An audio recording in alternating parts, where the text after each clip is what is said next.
Hi everyone, I'm Tristan Tomasino. Welcome to another weekly market pulse. With the clearance rates very strong on the weekend again at 73%, compared to Sydney, which has seen a clearance rate of around 65% for the last several months. It really begs the question of how long can it keep going for in Melbourne in terms of a stable market. Well, what we've seen in our core market, especially over the last 2 months, is the clearance rate has dropped drastically.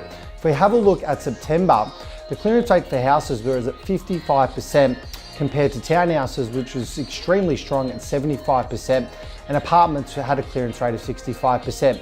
If we fast forward to October, thanks to Auction Fox, their latest report that's just been released, townhouses in fact had a clearance rate of 88%, and houses bounced back very strongly in October and had a clearance rate of 70%.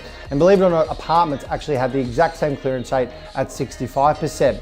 However, what we did see in October is that in terms of the median house price, it did drop to $962,000 compared to September, where the median house price was at $1,168,000.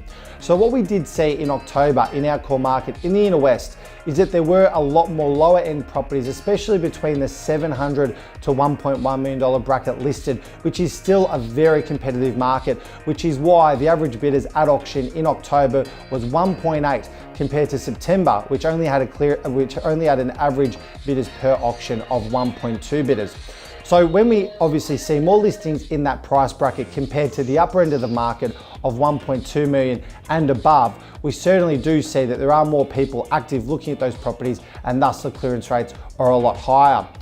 We are looking forward now towards 2018 with a lot of auctions being booked for February already, and it does look like that the market will bounce back very strongly, which is welcome news for anyone that doesn't secure a property by Christmas. As always, I look forward to seeing you on next week's Weekly Market Pulse, and have a great week.